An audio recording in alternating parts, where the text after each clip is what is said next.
Bon endroit ce soir pour nous présenter une fois de plus la revue du JDC. À vous la parole. Tour d'horizon de toute l'actualité culturelle qui va nous amener au cœur des magazines, à savoir Cameroun Tribune. On va également faire un tour du côté de Culture Ébène, notamment avec 3W.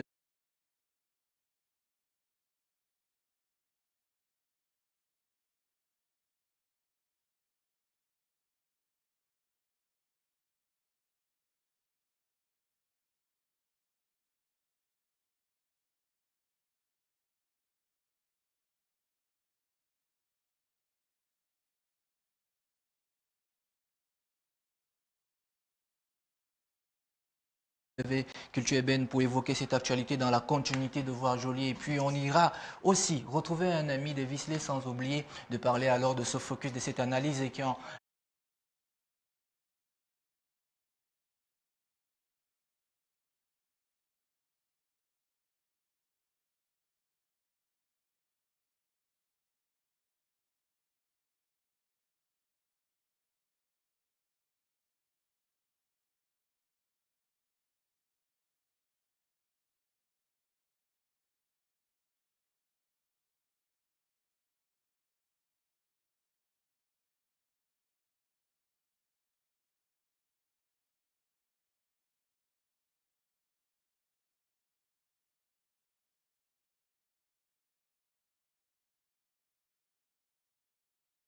a été rédigé par un ami qui m'est très cher, Mr. Ashton. Allez, justement, on ouvre cette revue et c'est avec le journal de Marie-Claire Nana, Cameroun Tribune, dans sa page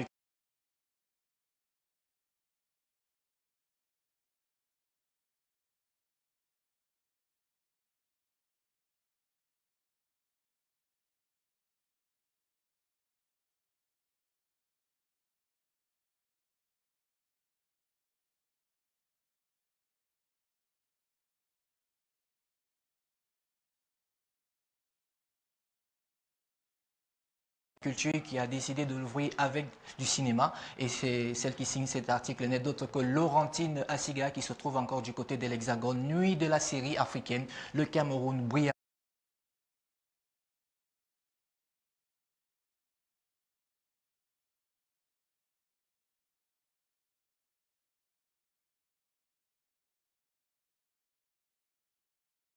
Paris, Madame, Monsieur, la série de Jolie, des Bénézé Kopobia dit a ravi le public de la capitale française le 24 septembre dernier qui s'est déroulé. Vous pouvez d'ailleurs voir l'image ici, même si la tenue de celle-là qu'on appelle Muriel Blanche a amené les internautes à pouvoir réagir. Laurentine le souligne ici dans le dernier partie de ce papier que je vous recommande. Mais pour revenir également sur cet événement, il s'agit d'un événement qui tourne autour des séries, enfin à ce que celle-ci puisse être mise en avant. L'écho des applaudissements nourri d'admiration après la diffusion de quelques épisodes. Je vous recommande de lire le papier intégral, il est assez poignant et passionnant. C'est d'ailleurs pourquoi elle a signé Nuit de la série africaine, le Cameroun brille à Paris. En attendant, on souhaite un très bon retour à Laurentine Assiga. On va rester toujours dans Cameroun Tribune avec un élément qui a pu nous échapper hier. Le temps que je puisse terminer cette lecture, c'est patrimoine culturel à sauvegarder. Vous avez certainement reconnu le patron du ministère des Arts et de la Culture à la personne de Dr Pierre Ismaël Bidoumpat qui a eu une conférence avec l'organisation islamique pour l'éducation et la science de la culture, ISCO, qui s'est tenue hier avec la participation du MINAC. Il refaisait alors une sorte de feedback et de parcours en ce qui concerne le paysage culturel camerounais, de son patrimoine et surtout des sites culturels en cette période où nous sommes très traversés avec des guerres, notamment Boko Haram du côté du nord et du Nozo dans cette zone chrysogène. Un papier que je vous recommande et qui a lu beaucoup d'histoire. Et sachez que la conférence a été faite de manière virtuelle. Il s'en sort de plus en plus, monsieur le ministre. De Cameroun Tribune pour rejoindre Jolie, c'est avec 3W Culture Ébène de Idrissou Koti François sera inhumé dans un cercueil en forme de micro. C'est d'ailleurs cette photo que vous pouvez voir ici.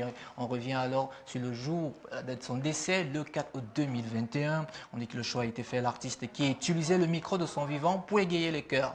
Et il sera inhumé le 2 octobre prochain, c'est-à-dire samedi, dans cet instrument qui représente bien son art, savoir ce micro. Vous vous souvenez qu'il y a quelques années, alors, on se posait déjà la question sur la blogosphère de savoir quel métier vous exercez, à quoi va ressembler votre cercueil. Les internautes ou encore même le lectorat s'est amusé à voir que cela avait bien sa place. Et parmi ceux qui seront dans le concert qui sera organisé, il y a la web, la mégastar, qui d'ailleurs celui qui est le porte-parole, un bon papier que je vous recommande de lire. Hommage encore à cette légende. On quitte culture ébène et on reste toujours en musique en vous présentant alors Mr. Leo G. Retenez-le bien, la parole des ancêtres reçue par Mr. Leo. Et je le disais, l'article porte la signature de Mr. Hatton qui a pour nous travaillé sur cet album. Un très bon papier, je vous assure, assez passionnant que je vous le recommande sur ce nouvel album de Mr. Leo intitulé Lion of Africa, à la conquête de l'Afrique. C'est ce qu'il a décidé de faire. Et j'ai pris deux parties. En deuxième partie de cet article, vous allez avoir cette prononciation parce qu'il y a eu tout un débat. G veut simplement dire la parole dans la langue des peuples du Nord-Ouest. Une tribu Tikar de la région du Nord-Ouest, la parole comme avec celle avec laquelle Dieu créa le monde, les paroles de nos ancêtres. Tradition faite dans le deuxième couplet de cette chanson, Mr. Leo pose la question de savoir pourquoi nous ne nous rendons pas compte que la terre dans laquelle tout le monde vit est un paradis. Je crois que la réponse est là. Je vous invite à être parmi non seulement les milliers de lecteurs qui ont déjà parcouru cet article, mais aussi pourquoi pas vous retrouver parmi ceux qui vont permettre à ce que ce clip puisse avoir des nombres de vues assez impressionnants. On a d'ailleurs eu l'occasion de la jouer dans les minutes de la musique spéciale recommandation pour ceux et celles qui sont entrés dans les sonorités locales. On va quitter voilà-moi.com pour aller retrouver l'ami de Visley Oyer avec ce programme qui a été préparé à Neuf depuis. C'est vrai qu'on a eu quelques questions, mais ce qui a attiré mon attention ici, ce n'est pas le fait sur la personne ou encore même le fait qu'il reçoit des gens sur sa page Facebook avec cette phrase qui est devenue très célèbre, bonjour c'est papa, mais c'est plutôt cette question de celui-là qu'on appelle alors The Voice, Mr. Alain Foucault, qui a eu à poser la question à Monsieur Balsero de savoir pourquoi il va jusqu'à psychanalyser des personnalités telles que Atan Gadji ou encore Richard Bona. That is the question mark. La réponse, vous l'aurez certainement sur www.Cameroun Web. Un très bon papier que je vous recommande, surtout de regarder l'émission en toute intégralité. Et depuis quelques semaines, Visley, sachez que après Minsk, c'est le tour de Valsero, il y a certainement un autre Camerounais. Même s'il est vrai qu'il y a un qui attendait cette invitation, on en parlait hier en pause d'actu, il ne pourra pas partir. Le temps qu'il puisse régler ses problèmes avec la justice. Et puis on va à Africa News retrouver l'actrice anglo-nigérienne Cynthia Erivo qui sort son tout premier album. On l'a connue très souvent dans le monde du 7e art. Il a décidé de se lancer dans celui de la musique. Artiste, chanteuse, auteure, compositrice anglo-nigérienne Cynthia Erivo donne tout dans son sac. Déjà lauréate du Grammy Award. Eh bien, ce n'est pas chose facile de pouvoir le faire et c'est d'ailleurs exprimé. Et vous pouvez voir les cotations là. Je m'excuse, j'aurais dû les souligner pour vous. Il a dit, je suis excitée et nerveuse. Je veux que les gens l'aiment. Je veux que les gens l'apprécient. Je veux que ça marche bien. Et si ça marchera bien, vous savez que vous devez simplement lire. Sachez que la reine va incarner de la soul et le titre phare de cet album sera intitulé Genius de Arita, à retrouver sur www.africanews.com. On quitte africanews.com et on va toujours rester dans le continent africain avec pour Jeune Afrique, pour qui bien s'informer, mieux s'éduquer. Diodora m'a dit, retenez bien ce nom, où que je place ma caméra en RDC, je filme l'injustice. Vous pouvez d'ailleurs voir une photo qui a été faite ici. En route pour le milliard, le cinéaste congolais filme en virtuose et résilience le combat des victimes de la guerre des 6 jours des Kisangani en 2000. Entretien assez passionnant que je vous recommande de lire. Le cinéaste en lui-même revient alors sur sa nomination parce qu'il était l'un des rares, parce qu'on comptait quelques Africains sur qui on espérait lors de l'annonce de la sélection des films de Cannes. Joly l'avait déjà présenté ici dans le cadre de l'affiche, mais après l'annonce de la sélection du film à Cannes, les réseaux sociaux étaient en ébullition. Quel écho cette sélection a-t-elle rencontré au Congo et en Afrique? La réponse est d'ailleurs là, que vous pouvez retrouver en toute intégralité dans ce papier, dans les mêmes colonnes. On quitte les colonnes de Jeune Afrique pour aller retrouver ceux du monde avec une question qui va un peu heurter les sensibilités. J'espère que Joly va s'en sortir puisqu'elle est très ancrée. Fierté, résonance, la sélection musicale africaine. Et c'est devenu un peu un fait en ce qui concerne notamment nos confrères du monde. Merci d'ailleurs à Fabien qui m'a fait parvenir cet article, de présenter ces artistes sur qui on peut compter, qui vont défendre le continent. Il y a des noms qui vous paraît carrément inconnu si vous n'êtes pas un observateur assez averti du monde de la culture. Vous pouvez voir Kiru Darius et il y a quand même le lien qui vous est présenté ici. En deuxième page de ce même article, j'ai pris quelques noms, j'espère pouvoir les agrandir ici pour vous. Vous avez également Trams Kabazis Inroga et sachez que vous ne pouvez pas jouer ces musiques si vous n'utilisez pas des plateformes légales, parce que si vous allez dans une plateforme qui n'est pas payante, vous ne pouvez pas les jouer, mais je vous les recommande et surtout de découvrir. Et il y a tout un tracé ici qui va chercher dans les 3500 signes les musiques de l'océan Indien tiennent un salon intégral papier à retrouver dans le monde. Et puis c'est ce papier avec les confrères de la Croix qui va un peu heurter, mais je crois que ça va donner quand même du sourire ou encore même éclairer certains. C'est nos confrères de la Croix qui l'ont envoyé. Culture. Comment tuer Jésus? C'est pas moi qui le dis, c'est la question est là.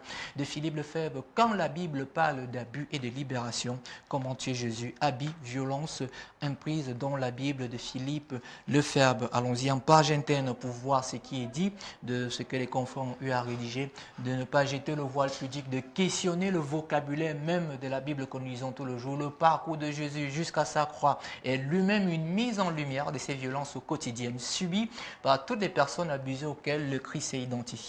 Et ce que vous devez savoir de ce professeur et écrivain, c'est qu'il fait partie notamment de l'Université de Suisse de Fribourg et membre de la communication biblique pontificale et dominicaine Philippe. Et je le disais à l'oreille de mes propos en échangeant avec lui, que si tout se passe bien, on pourra avoir un mode vidéo, peut-être 3 ou 2 minutes où il va pouvoir se prononcer. Pourquoi avoir rédigé ça? Parce que la communauté catholique n'est pas très contente, mais c'est un papier que je vous recommande de lire. Question de vous informer. Et puis, la Croix, pour conclure, avec Soul Band, le magazine de blues et de soul paru depuis 1960, avec cette dame que tout le monde connaît, Aretha Franklin, la reine de l'écran. On vous la présente. Alors, c'est la recommandation que je vais vous donner aujourd'hui en 200 pages. Un papier assez édifiant où il y a vraiment le parcours de cette dame qui aujourd'hui représente la communauté noire. Je serais ravi de vous retrouver demain pour une autre revue. Vous connaissez déjà la formule, abonnez-vous au kiosque et e-kiosque car les journalistes vivent de leurs écrits. On va revenir un tout petit peu sur l'image de Aretha Franklin, cette grande dame et surtout ce grand visage-là. Voilà. On peut avoir l'image de Soul Band, s'il vous plaît, pour parler d'Aretha. Voilà, c'est cela. Pour qu'on soit tous d'accord. La reine de l'écran.